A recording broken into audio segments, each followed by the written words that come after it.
Imagine a calm ocean. Now picture a stone being thrown into that ocean, creating ripples that spread outwards.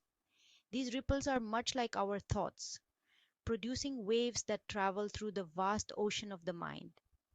Like a stone thrown into the water, thought produces ripples and waves which spread out over the great ocean of thought. There is this difference, however. The waves on the water move only on a level plane in all directions, whereas thought waves move in all directions from a common center, just as do the rays from the sun. Just as we here on earth are surrounded by a great sea of air, so are we surrounded by a great sea of mind.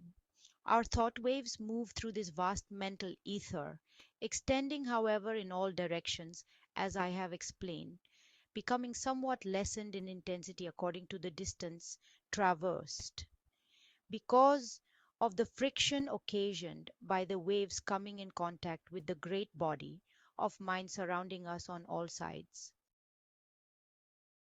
These thought waves have other qualities differing from the waves on the water. They have the property of reproducing themselves. In this respect, they resemble sound waves rather than waves upon the water. Just as a note of the violin will cause the thin glass to vibrate and sing, so will a strong thought tend to awaken similar vibrations in minds attuned to receive it. Many of the stray thoughts which come to us are but reflections or answering vibrations to some strong thought sent out by another. But unless our minds are attuned to receive it, the thought will not likely affect us. If we are thinking high and great thoughts, our minds acquire a certain keynote corresponding to the character of the thoughts we have been thinking. And this keynote once established, we will be apt to catch the vibrations of other minds keyed to the same thought.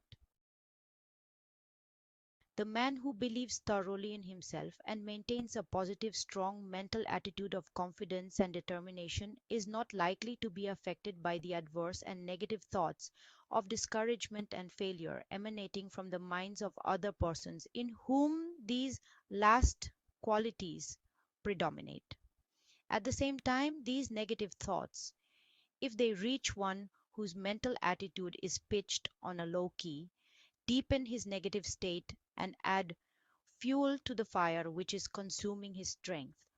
Or, if you prefer this figure, serve to further smother the fire of his energy and activity. We attract to us the thoughts of others of the same order of thought. The man who thinks success will be apt to get into tune with the minds of others thinking likewise, and they will help him and he them. The man who allows his mind to dwell constantly upon thoughts of failure brings himself into close touch with the minds of other failure people, and each will tend to pull the other down still more. The man who thinks that all is evil is apt to see much evil, and will be brought into contact with others who will seem to prove his theory. And the man who looks for good in everything and everybody will be likely to attract to himself the things and people corresponding to his thought. You will be able to carry this idea more clearly if you will think of the Marconi wireless instruments, which receive the vibrations only from the sending instrument, which has been attuned to the same key, while other telegrams are passing through the air in near vicinity without affecting the instrument. The same law applies to the operations of thought. We receive only that which corresponds to our mental attunement. The mind has many degrees of pitch, ranging from the highest positive note to the lowest negative note, with many notes in between, varying in pitch according to their respective distance from the positive or negative extreme. When your mind is operating along positive lines, you feel strong, buoyant, bright, cheerful, happy, confident, and courageous, and are enabled to do your work well, to carry out your intentions, and progress on your roads to success. You send out strong positive thought which affects others and causes them to cooperate with you or to follow your lead according to their own mental keynote. When you are playing on the extreme negative end of the mental keyboard, you feel depressed, weak, passive, dull, fearful, cowardly, and you find yourself unable to make progress or to succeed. And your effect upon others is practically nil.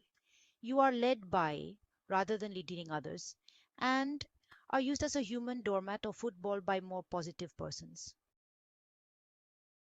When two people first meet, there is generally a silent mental conflict in which their respective minds test their quality of positiveness and fix their relative position toward each other. This process may be unconscious in many cases, but it occurs nevertheless.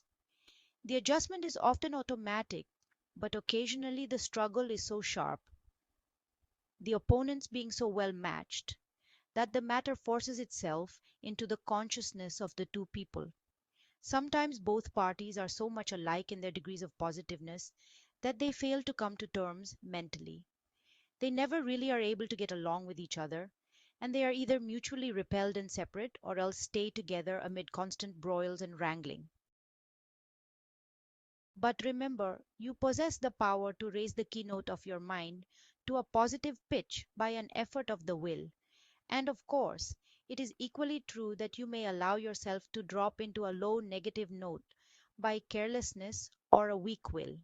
There are more people on the negative plane of thought than on the positive plane, and consequently, there are more negative thought vibrations in operation in our mental atmosphere. But happily for us, this is counterbalanced by the fact that a positive tutus is infinitely more powerful than a negative one. And if by force of will we raise ourselves to a higher mental key, we can shut out the depressing thoughts and may take up the vibrations corresponding with our changed mental attitude. This is one of the secrets of the affirmations and autosuggestions used by the several schools of mental science and other new thought cults. There is no particular merit in affirmations of themselves, but they serve a twofold purpose. One, they tend to establish new mental attitudes within us and act wonderfully in the direction of character building, the science of making ourselves over. Two, they tend to raise the mental keynote so that we may get the benefit of the positive thought waves of others on the same plane of thought. Whether or not we believe in them, we are constantly making affirmations. The man who asserts that he can and will do a thing and asserts it earnestly develops in himself the qualities conducive to the well doing of that thing, and at the same time places his mind in the proper key to receive all the thought waves likely to help him in the doing. Do not allow yourselves to be affected by the adverse and negative thoughts of those around you. Rise to the upper chambers of your mental dwelling and key yourself up to a strong pitch, away above the vibrations on the lower planes of thought.